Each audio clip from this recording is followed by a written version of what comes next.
রাধে রাধে বন্ধুরা, মিঠি ভ্যান্সের আরেকটি নতুন ব্লগে আপনাদেরকে স্বাগত জানাচ্ছি।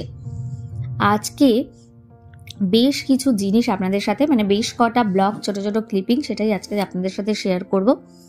তো সেগুলোই দেখতে থাকুন, আশা করি আপনাদের খুব ভালো লাগবে। আজকে আমি এত সুন্দর সেজে গুজে কোথায় গিয়েছিলাম সেটা দেখে নিশ্চয়ই আপনারা বুঝেই ফেলেছেন।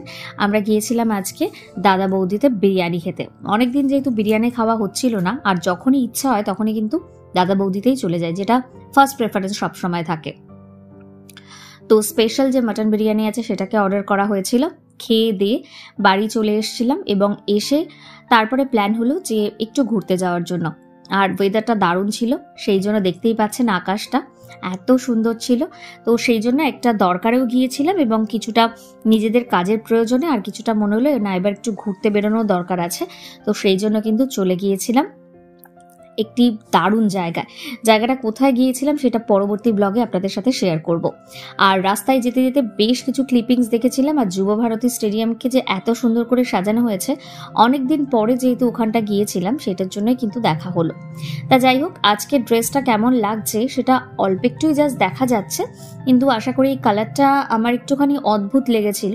যাই হোক, এখন যখন ড্রেসটা কেনা হয়েই গিয়েছে তখন তো পরতে হবে। আর শ্বশুর বাড়িতে কিছুক্ষণের জন্য গিয়েছিলাম মাঝখানে, সেই জন্য সেখানে গিয়ে বেশ খাওয়া দাওয়া হয়েছিল জমজমাট করে। সেখানেরই বেশ কিছু ক্লিপিংস আপনাদের সাথে শেয়ার করছি। দুপুরের খাবার, তার সাথে ছিল হচ্ছে সন্ধ্যের খাবার। আর যেহেতু একটু আমরা 11টা-12টা নাগাদ যেহেতু বিরিয়ানি অলরেডি খেয়ে এসেছিলাম, তারপরেও যে এত খাবার কি করে আমরা খেতে পারলাম সেটা আমি নিজেই পরে ভাবছি। যাই হোক, আর এইটা ছিল হচ্ছে সবার লাস্টে আইসক্রিম। যাই হোক, এরপরে হচ্ছে চলে গিয়েছিলাম পরের দিনের একটা ব্লগে। পরের দিন বেরিয়েছিলাম একটুখানি পাপড়ি চাট খেতে। ব্যারাকপুরের এই আন্টির পাপড়ি চাট কিন্তু অসাধারণ হয়। আপনারা যারা খেতে চান অবশ্যই কিন্তু একবার চলে আসতে পারেন, ঠিক চিড়িয়া মোড় যে রয়েছে সেখানেই। এই দিদি একদম রয় অপটিক্যালের সামনেই বসে, মাত্র 50 টাকায় দারুণ সুন্দর পাপড়ি চাট আপনারা খেতে পারবেন। আর এই সম্পূর্ণ চিপসগুলো, যেগুলো একটি সাউথ ইন্ডিয়ান দোকান থেকে নিয়ে এসেছিলাম, যার মধ্যে একটার নাম হচ্ছে মুরুক্কু, একটা হচ্ছে কাঁচকলার চিপস, আর একটা হচ্ছে আলুর চিপ।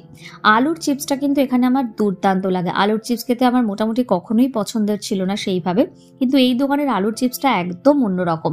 ইভেন এই যে কলার যে চিপসটা রয়েছে সেটাও কিন্তু অসম্ভব সুন্দর টেস্টি খেতে হয়। আর এটা হচ্ছে সেই দিনকার তার পরের দিনের আরেকটা ব্লগ, যেখানে গিয়েছিলাম কেএফসিতে।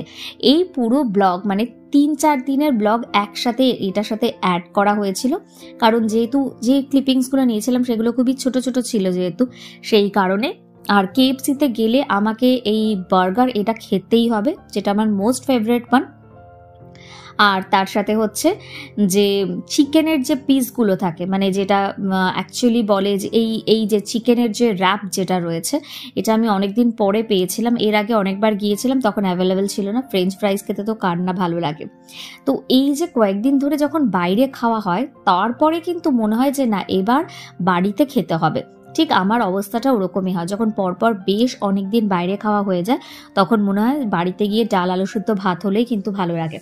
আবার বেশ কয়েকদিন ডাল আলু শুদ্ধ ভাত খাওয়ার পরে আবার মনটা চুকচুক করতে থাকে যে কখন বাইরে গিয়ে খাবো। তো এরকমই আরেকদিন মনে হলো যে এবার আরেকবার গিয়ে বাইরে খেতে হবে। আগের দিনের যে ড্রেসটা দেখেছিলেন আর এই ড্রেসটা, দুটোর মধ্যে কিন্তু অনেকটাই ডিফারেন্স রয়েছে। তো এরপরে চলে এসেছিলাম আজকে স্যান্ডউইচ খেতে। এই চিকেন এগ স্যান্ডউইচ, যেটা আমার মোস্ট ফেভারিট ওয়ান। এই ড্রেসটা নিয়ে যে বলছিলাম, এই চিকেন কারি কাজের ড্রেসটা, এটা কিন্তু আমার অনেক অনেক অনেক পুরোনো ড্রেস, কিন্তু এখনও কিন্তু এত সুন্দর রয়েছে, দেখলে কিন্তু কেউ বুঝবেই না। আর এটা পরদিন ভোরবেলার একটা ক্লিপিংস ছিল। গিয়েছিলাম হচ্ছে কচুরি খেতে। এই দোকানের কচুরি ব্যারাকপুরে যেটা খুবই বিখ্যাত, তো সেই কচুরি আর রাবড়ি খেতেই গিয়েছিলাম। যেহেতু দুজনের চোখেই তখন একদম ঘুম ছিল, আর কিন্তু আমাদের একটি পার্সোনাল কাজে বেরোতে হওয়ার ছিল, সেই জন্য ঘুমটা বাদ দিয়ে চলে গিয়েছিলাম সেই কাজ করতে। এবং কাজটা যখন কমপ্লিট হয়ে যায় তারপরে গিয়েছিলাম কচুরি খেতে। কচুরির সাথে রাবড়িটার কম্বিনেশনটা কিন্তু আমার বেশ দারুণ লাগে। আপনাদের কার কার ভাল লাগে অবশ্যই কিন্তু কমেন্ট করে জানাতে ভুলবেন না। আর মামা আর্থ থেকে কিছু জিনিস অর্ডার করা হয়েছিল, সেগুলো কিন্তু একদম বক্স ভর্তি করে খুব সুন্দর করে ওরা পাঠিয়ে দিয়েছিল। যা যা প্রয়োজন ছিল, ফেস ওয়াশ, তার সাথে ফেস সিরাম, এগুলো কিন্তু অফার ছিল। তার সাথে অনিয়ন কন্ডিশনার, অনিয়ন যে শ্যাম্পু রয়েছে, anti dandruff shampoo, onion hair oil, সব কিন্তু খুব সুন্দর করে। আর এই বিটরুটের যে ক্রিম, এটা ফার্স্ট টাইম এবারে আমি মানে ট্রাই করলাম, দারুণ কিন্তু ছিল ব্যাপারটা। তো আপনাদের কার কার এগুলো ভালো লাগে অবশ্যই কমেন্ট করে জানাতে কিন্তু ভুলবেন না। আর এই চিকেন নাগেটস, যেটা মোড়ে যখন গিয়েছিলাম তখন অনেকদিন যেহেতু খাওয়া হয়নি, ভাবলাম এই কিছু নাগেটস নিয়ে যাই, তো সেটাই একটুখানি সন্ধ্যেবেলার দিকে ভেজে খাওয়া হয়েছিল। এই মিনি ব্লগগুলো দেখতে আপনাদের কেমন লাগছে অবশ্যই কমেন্ট করে জানাতে কিন্তু ভুলবেন না। আর খাওয়া দাওয়ার ব্লগ দেখতে তো আমার দারুণ লাগে। আর আজকে নিশ্চয়ই ব্লগটা আপনাদের সকলের খুব ভালো লেগেছে। অবশ্যই চ্যানেলটিকে শেয়ার ও সাবস্ক্রাইব করতে ভুলবেন না, পাশের বেল আইকন প্রেস করে দেবেন, তাহলে সমস্ত নোটিফিকেশন আপনার